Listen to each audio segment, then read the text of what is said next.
Jangan lupa untuk subscribe YouTube channel Metro TV News dan nyalakan notifikasinya.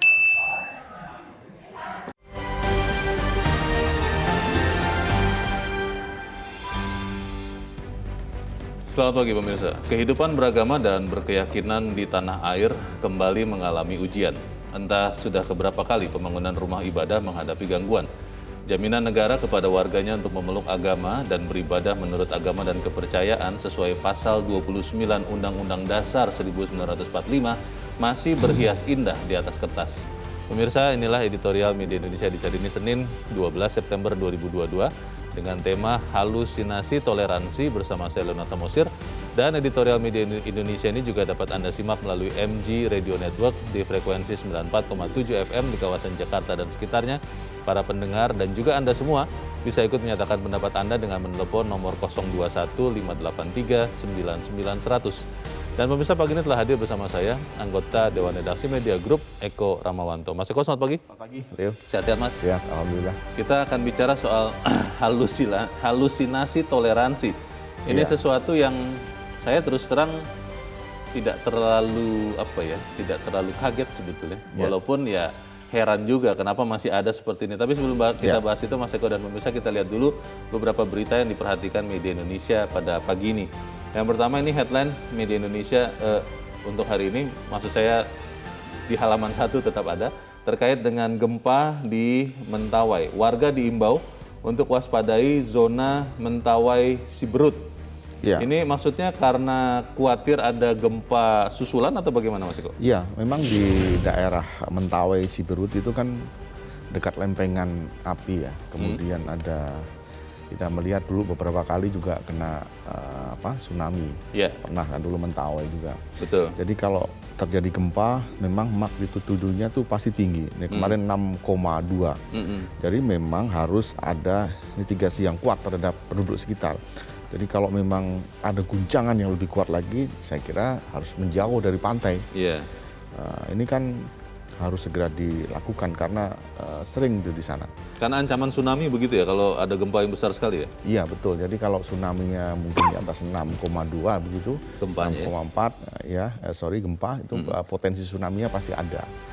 Jadi memang kalau kita melihat Mentawai Siberut itu kan dekat banget lah dengan pantai ini penduduknya.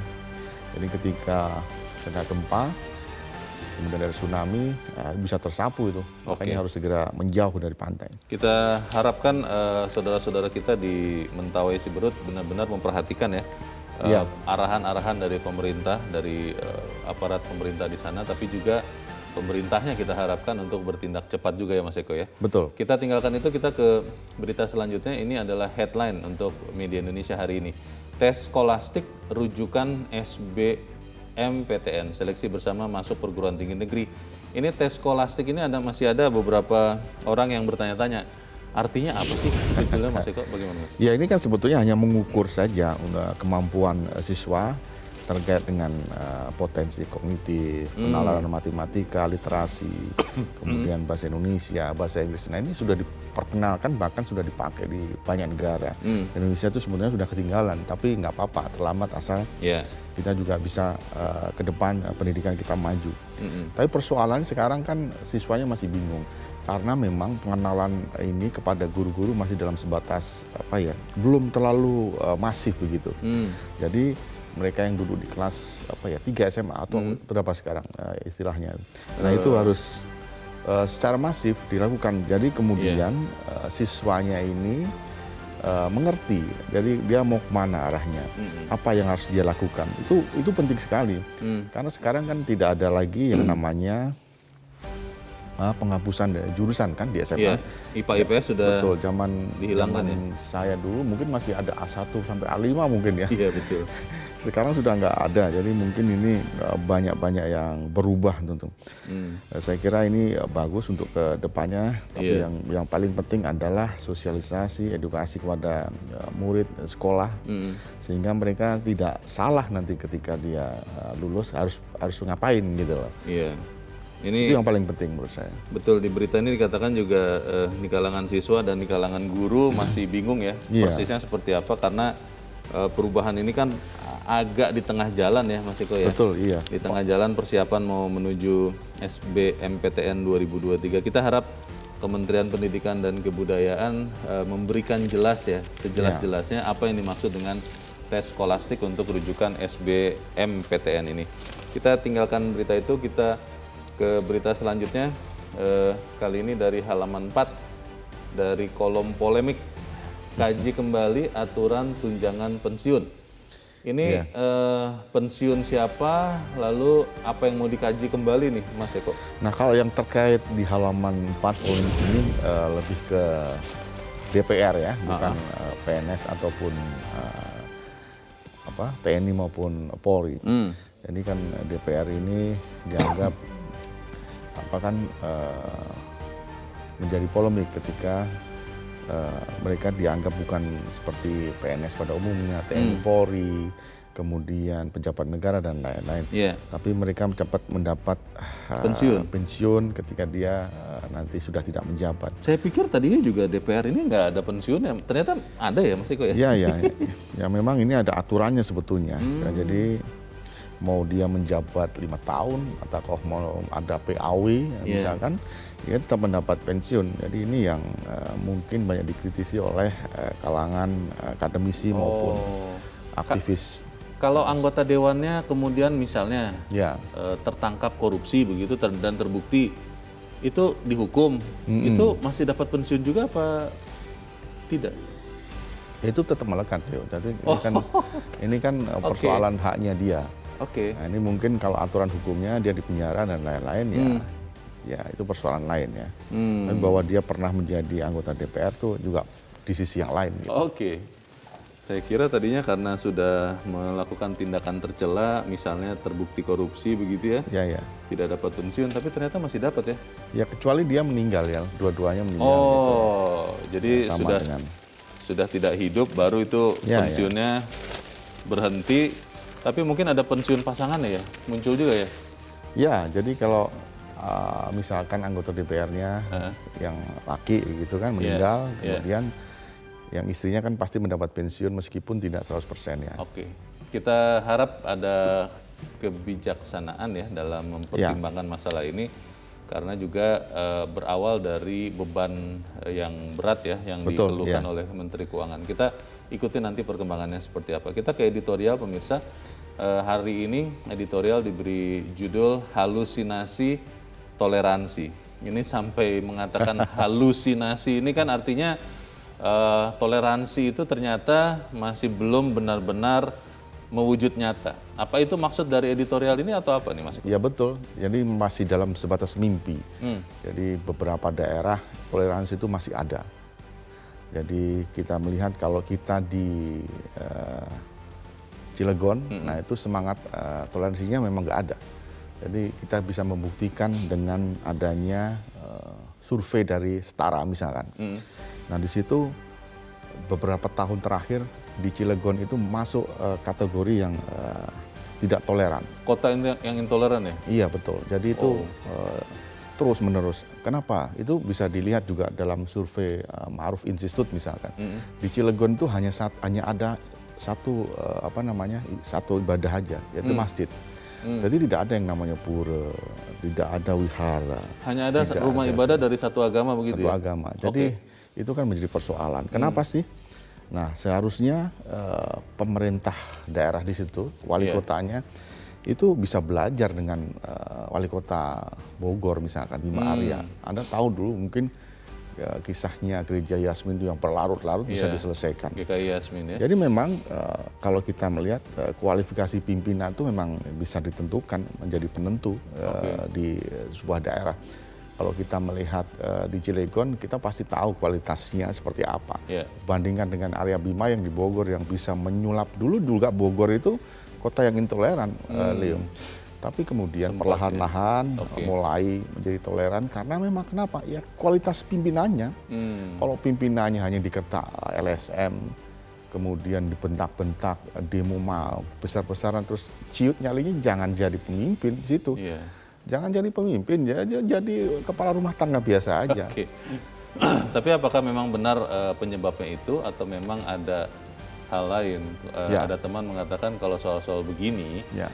biasanya terkait dengan keuntungan komersial yang didapat apa tidak. Tapi Ya. apa benar begitu Ya. kita akan bahas, Mas Eko, dan pemirsa. Inilah editorial Media Indonesia untuk hari ini, Senin 12 September 2022, halusinasi toleransi.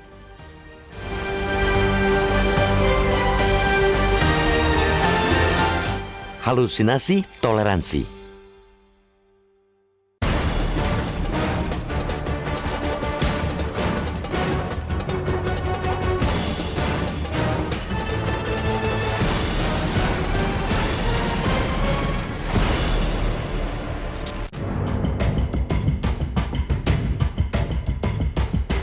Kehidupan beragama dan berkeyakinan di tanah air kembali mengalami ujian. Entah sudah keberapa kali pembangunan rumah ibadah menghadapi gangguan.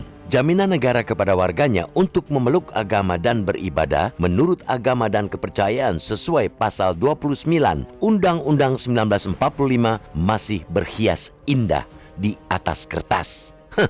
Kali ini sejumlah orang yang menamakan diri Komite Penyelamat Kearifan Lokal Kota Cilegon menolak pembangunan rumah ibadah Gereja Huria Kristen Batak Protestan atau HKBP Maranatha di lingkungan Cikuasa, Kelurahan Geram, Kecamatan Grogol, Kota Cilegon, Banten. Celakanya lagi, Wali Kota Cilegon Heldi Agustian dan Wakil Wali Kota Cilegon Sanuji Pentamarta ikut menandatangani penolakan tersebut atas masa menggeruduk kantor pemerintah Kota Cilegon pada 7 September 2022.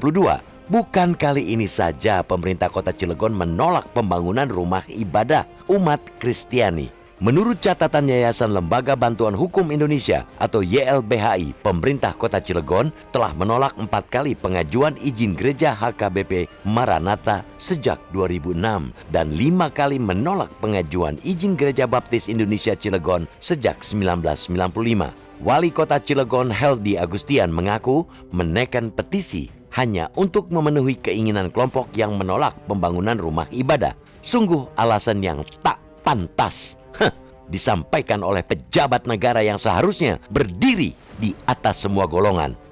Tindakan wali kota dan wakil wali kota Cilegon yang menandatangani penolakan pembangunan rumah ibadah adalah tindakan diskriminatif, melanggar hak asasi manusia dan pengkhianatan terhadap konstitusi. Adapun yang menjadi dasar Komite Penyelamat Kearifan Lokal Kota Cilegon menolak pembangunan gereja ialah Surat Keputusan atau SK Bupati Kepala Daerah Tingkat 2 Serang nomor 189/HUK/SK/1975 tertanggal 20 Maret 1975. Surat yang diteken 47 tahun silam. SK tersebut berisi tentang penutupan gereja atau tempat jemaah bagi agama Kristen dalam daerah Kabupaten Serang, sekarang Cilegon.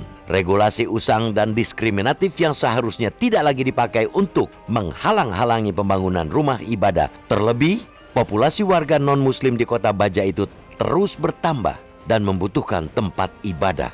Wali Kota Cilegon menegaskan, pembangunan gereja tersebut belum sesuai peraturan bersama Menteri Agama dan Menteri Dalam Negeri nomor 9 dan 8 tahun 2006. Sebagai pelayan masyarakat tanpa memandang suku, agama, ras, dan antar golongan, sang wali kota seharusnya membantu persyaratan apa saja yang harus dipenuhi dalam pembangunan rumah ibadah. Bukan langsung main teken menolak pembangunan rumah ibadah. Dalam beberapa kasus pembangunan rumah ibadah, peraturan bersama kedua menteri tersebut acap kali menjadi sandungan. Jika terus menjadi masalah, sudah selayaknya regulasi tersebut ditinjau kembali. Dibuat lagi regulasi menjadi jalan tengah agar keberagaman sebagai satu bangsa tetap kokoh dalam bingkai Bhinneka Tunggal Ika. Rumah ibadah adalah keniscayaan bagi pemeluk agama dan kepercayaan, sehingga keniscayaan pula yang memanifestasikan amanat konstitusi. Keberagaman sejak Indonesia merdeka 77 tahun silam adalah sebuah kekuatan. Semua elemen bangsa memiliki kontribusi untuk menegakkan kedaulatan bangsa dan darah, nyawa, dan air mata.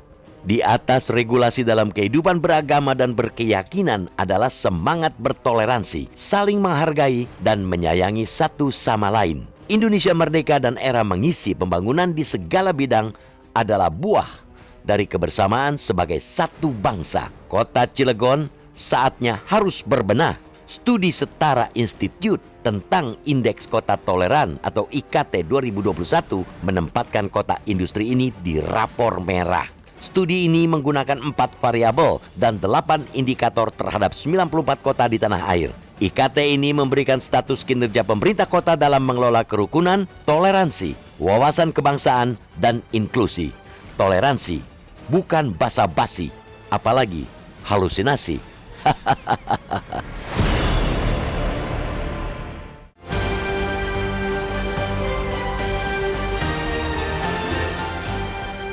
Di bagian berikut Anda bisa ikut menyatakan pendapat Anda terkait dengan editorial pagi ini, pemirsa. Untuk saat ini tetaplah bersama kami.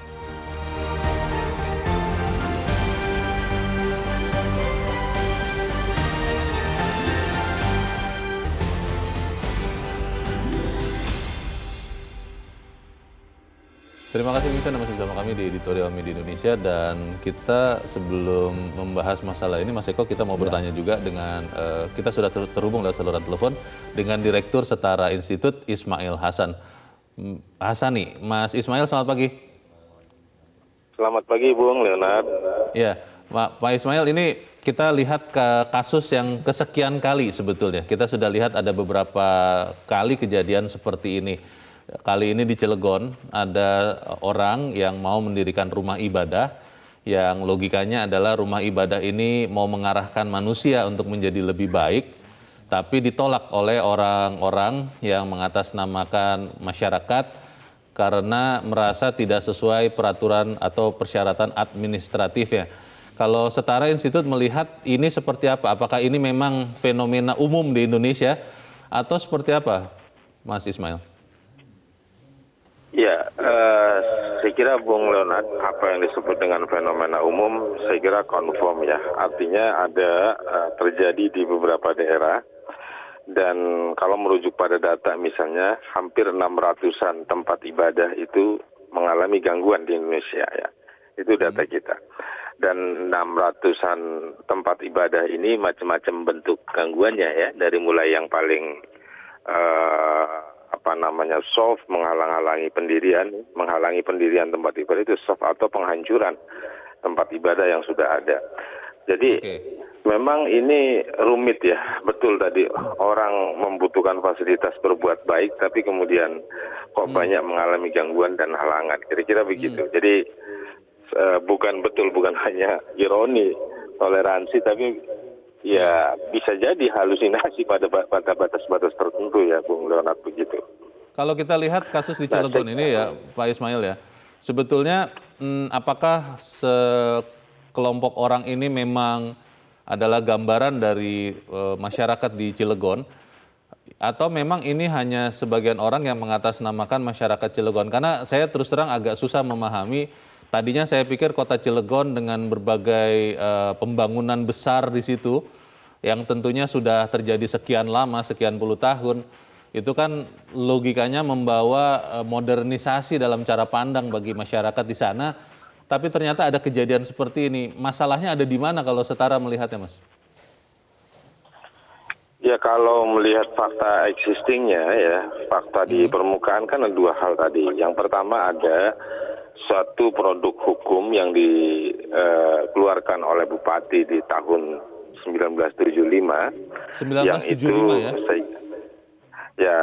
Satu keputusan ya yang dan itu saya kira pertama perlu diverifikasi, yang kedua perlu kita uji validitasnya gitu ya, karena apapun alasannya, peraturan yang bertentangan dengan peraturan yang lebih tinggi itu harus ditolak. Peraturan yang bertentangan dengan aspirasi masyarakat itu harus ditolak. Harus gugur ya.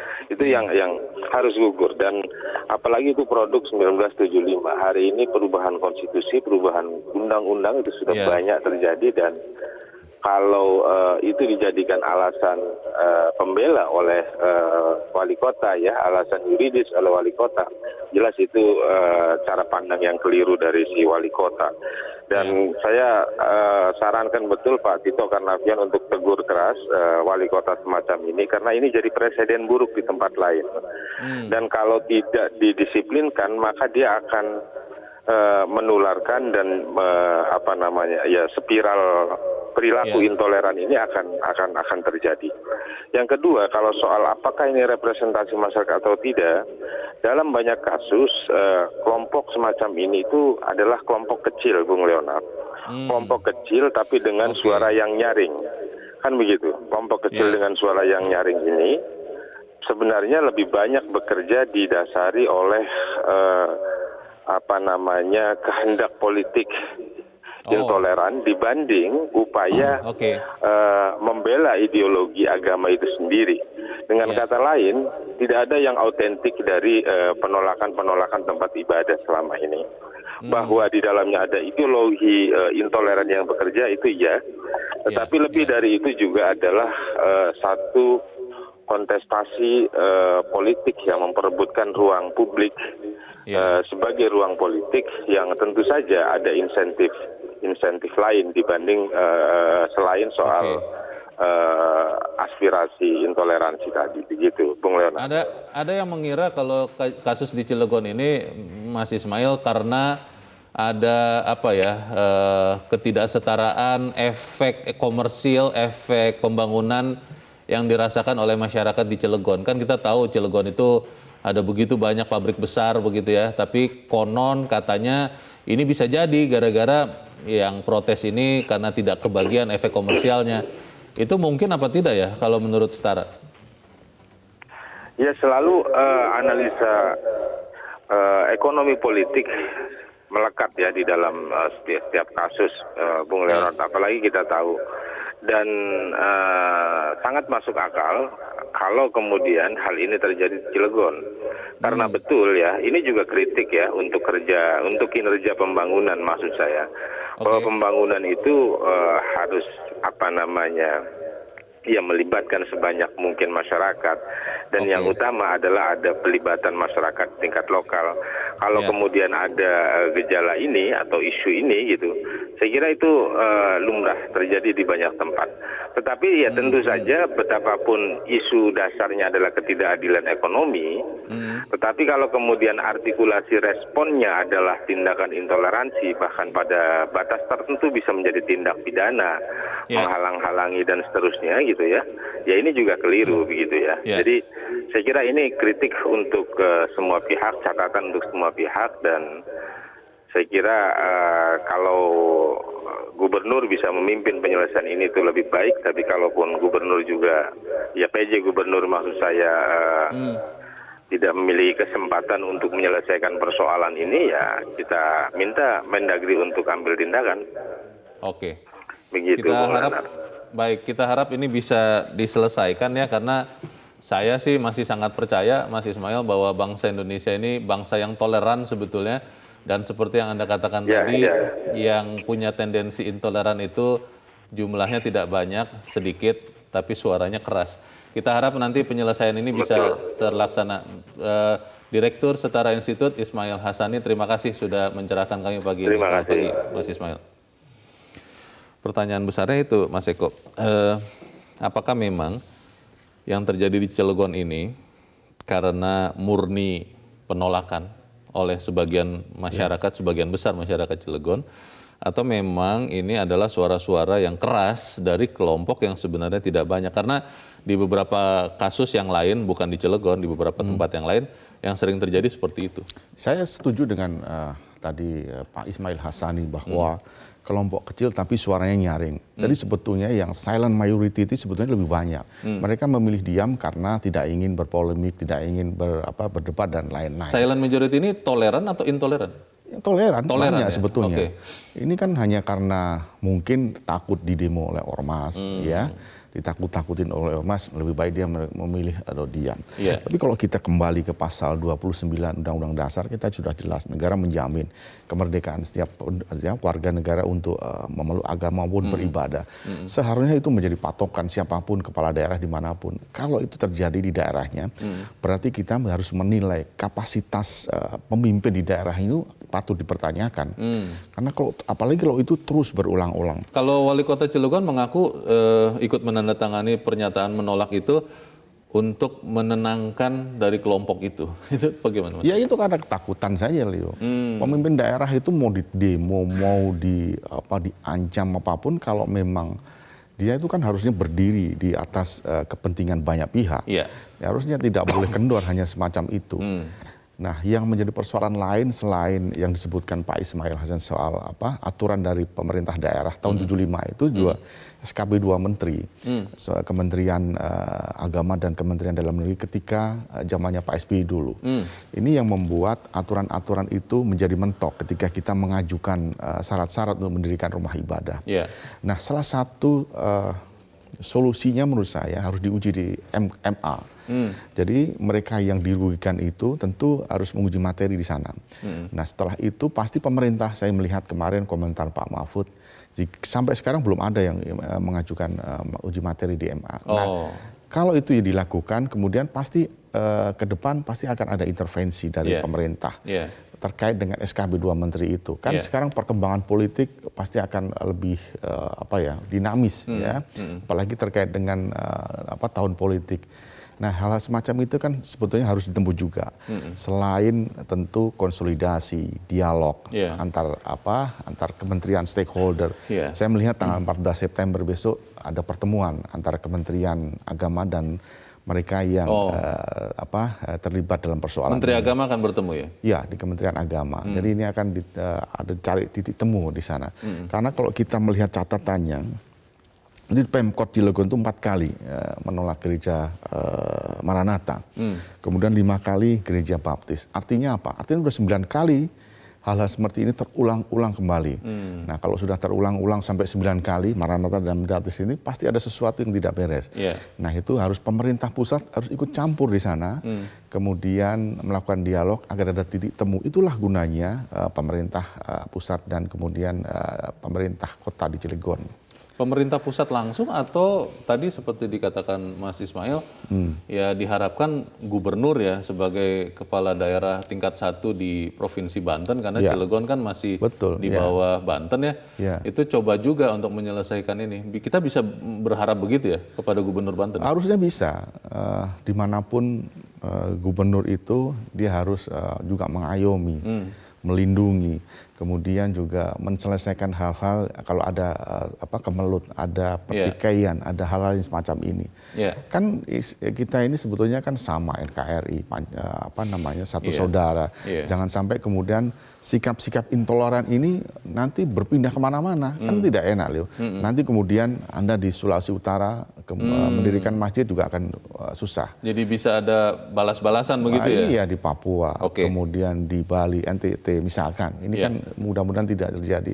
Hal semacam itu kan tidak boleh terjadi. Saya lebih ingin tahu bagaimana, kenapa masih ada yang bersikap intoleran ini, Mas Eko? Apakah memang karena selama besarnya dari sejak lahir sampai besar ini sama sekali kurang pergaulan dengan orang-orang yang berbeda dengan dirinya, atau memang karena tadi disinyalir oleh Mas Ismail ada kepentingan-kepentingan selain agama sebetulnya yang menyetir mereka, karena saya percaya betul semua agama itu mengajarkan kebaikan, tidak mengajarkan seperti ini. Kita bahas di bagian berikut. Mas Eko dan bisa tetap bersama kami. Editorial Media Indonesia segera kembali.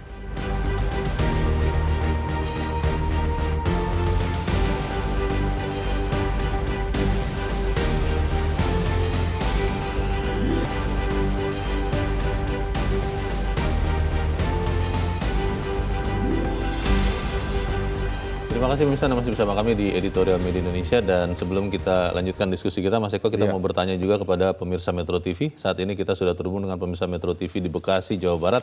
Ada Pak Ondo Silitonga. Pak Ondo, selamat pagi, Pak. Selamat pagi Bung Leo, selamat pagi Bung Eko. Selamat pagi Pak Ondo. Bagaimana Pak pendapat Anda, Pak? Silakan, Pak. Iya, saya ini jemaat AKBP. Di kampung saya yang kecamatan kecil itu Sipahutar, dan di kampung Istri Tarutung itu masjid, musola, dan rumah ibadah yang lain boleh. Jadi tidak seperti ini. Sangat memalukan sekali ya, wali kota dan wakil wali kota itu mewakili siapa? Bukankah mereka mewakili rakyat? Munafik ya kalau saya bilang ya. Kafe-kafe dan hiburan malam boleh, tapi rumah ibadah tidak. Ini Komite Penyelamat Kearifan Lokal Cilegon lebih berkuasa dari wali kotanya. ini adalah bibit-bibit perpecahan kita ini, perpecahan Indonesia. Jadi supaya ini segera oleh negara diselesaikan. Mudah-mudahan umat Kristiani di Cilegon tidak jadi dendam gara-gara ini, sehingga tidak ikut pemilu, tidak ikut pilkada. Berdoa saja, mudah-mudahan wali kota berikutnya bisa tidak seperti ini dan sabar memaafkan mereka. Pertanyaannya ini Pak Leo, kemana negara? Masa kalah dengan komite tersebut? Kemana Menteri Agama? Kemana Komnas HAM? Ini termasuk pelanggaran HAM berat. Kemana Komnas Perempuan, Komnas Anak? Karena perempuan dan anak tidak punya rumah ibadah.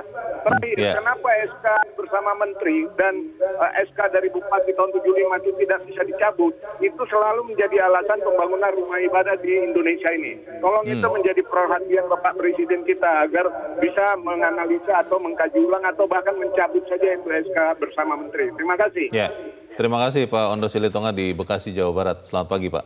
Di belakang Pak Ondo ada Pak Sukarwan di Temanggung, Jawa Tengah. Pak Sukarwan, selamat pagi Pak.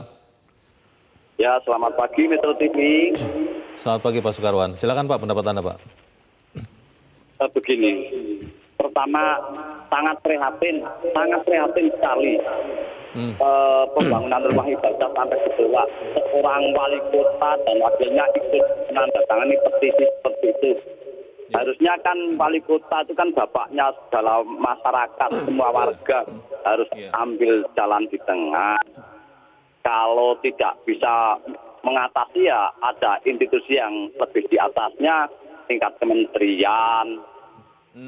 Jadi sangat prihatin Pak, ini semoga tidak terjadi di daerah-daerah yang lain. Yang selanjutnya sudah jelas dalam aturan kita UUD 45 pasal 29 itu kan negara berdasar atas ketuhanan yang Maha Esa. Negara menjamin kemerdekaan tiap-tiap penduduk untuk memeluk bla bla bla bla bla. Sudah jelas. Kalau dulu ada BP 7 yang ketuanya BP 7 adalah mertuanya Pak SBY, Bapak Sarwo Edi Wibowo. Terus lahirlah pedoman penghayatan Pancasila dari tingkat SMP, SD, SMP, SMA, perguruan tinggi, pegawai, PKK di desa-desa itu wajib penataran B4 EK Prasetya Pancasila.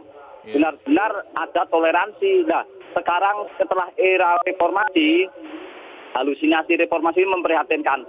Jadi seperti toleransi semu.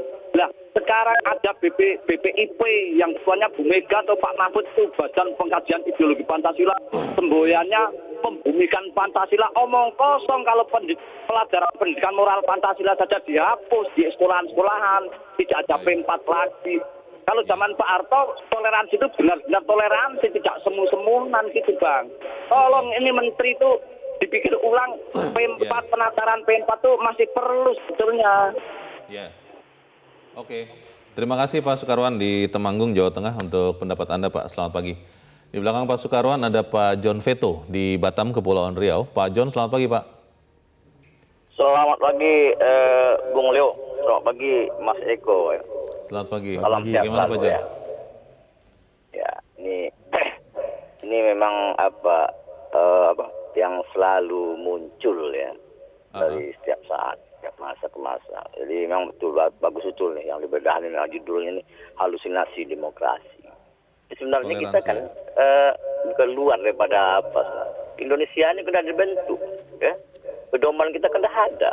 Pancasila itu kan sudah jelas itu. Satu butir ini kan ada ketuhanan yang Maha Esa. Yang tidak boleh di Republik ini kan tidak ada agama.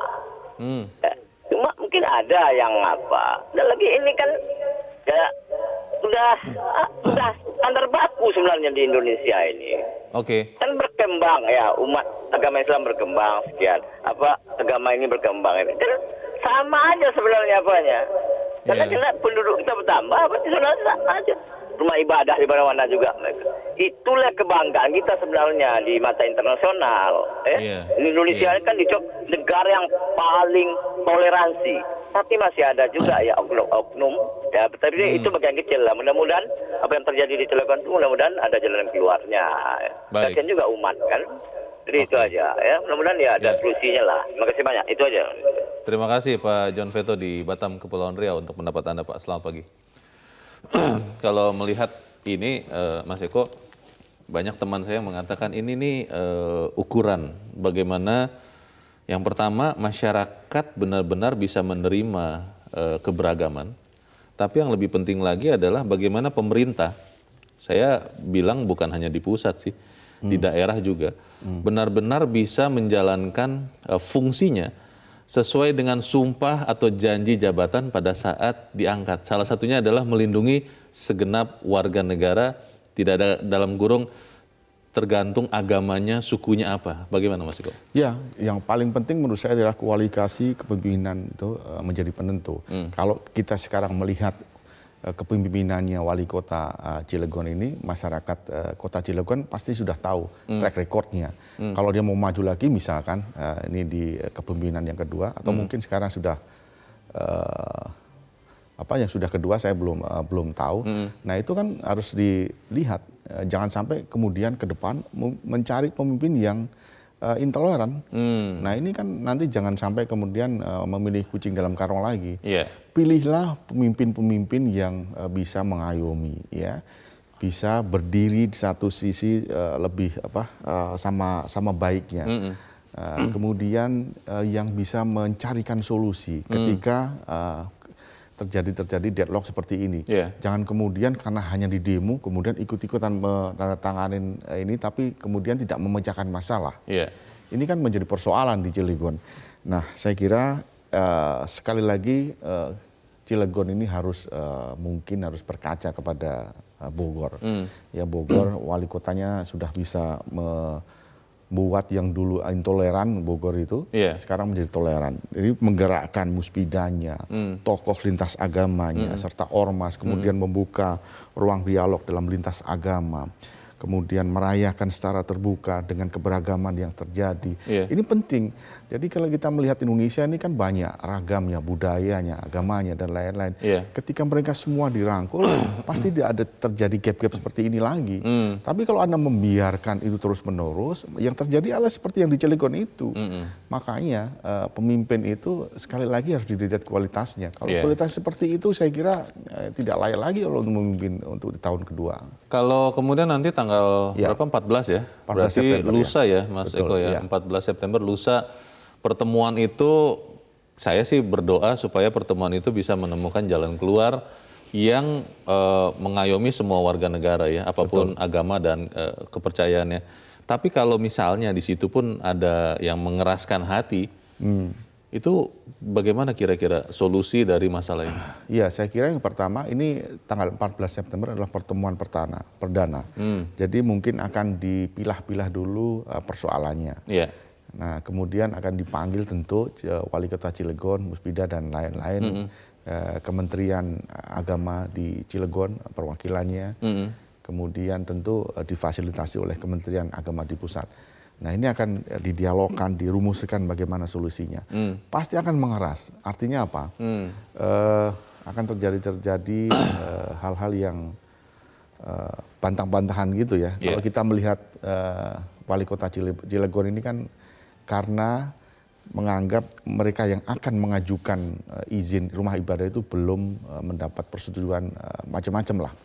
Apakah dari warga setempat, apakah dari terkait yang saya bicarakan SKB 2 Menteri tadi, macam-macam itu. Ya akhirnya membuat wali kota Cilegon kemudian belum mengizinkan. Tapi persoalan-persoalan yang semacam itu kan sebetulnya bisa didiskusikan jika ini untuk tujuannya baik, untuk mau ini kan terkait dengan moral. Saya setuju dengan Pak Ondo Silutonga.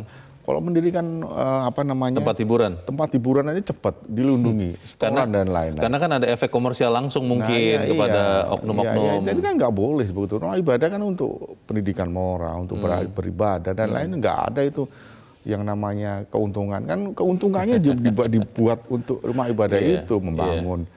Kemudian membayar listrik, kalau ada wifi dia membayar internet dan lain-lain, kan diperuntukkan untuk kemaslahatan umatnya. Begitu. Kalau kasus ini tidak menemukan solusi yang sesuai yang kita harapkan ya. Yang kita harapkan tentunya adalah Undang-Undang Dasar 45 itu dipatuhi, karena itu kan kesepakatan kita bersama. Kalau itu tidak terlaksana, Mas Eko, apakah ini bisa kemudian menjadi satu ganjalan besar bagi keutuhan bangsa ini? Karena tadi beberapa penelpon juga mengatakan ini bahaya kalau dibiarkan, karena bisa jadi ini menjadi contoh bagi orang-orang lain untuk melakukan tindakan-tindakan merusak yang lain. Kita tidak usah sebutkan lah ya, tapi ini menjadi contoh bagaimana kesepakatan kita dipegang, dipastikan oleh otoritas atau tidak. Ya itu bisa jadi terjadi. Jadi memang sekarang dibutuh ketegasan dari pemerintah pusat maupun pemerintah daerah. Kalau itu tidak bisa selesaikan, itu artinya pemerintahnya gagal. Termasuk Gubernur Banten ya? Oh iya, itu dianggap gagal. Kenapa? Dia bisa menyelesaikan persoalan ini. Ini karena persoalan kecil. Persoalan yang hanya bisa diselesaikan sebetulnya oleh pemerintah daerah saja, oleh wali kota. Tapi kalau ini membesar, kemudian nggak selesai-selesai, akhirnya kita kembali kepada kualitas kepemimpinan itu. Nah itu patut dipertanyakan. Pertanyaannya adalah bagaimana kita bisa membuat masalah ini selesai, dan juga bagaimana memastikan toleransi itu memang ada di masyarakat tanpa merasa terpaksa. Kita bahas di bagian berikut ya Mas Eko dan Mirsa, tetap bersama kami. Editorial Media Indonesia segera kembali.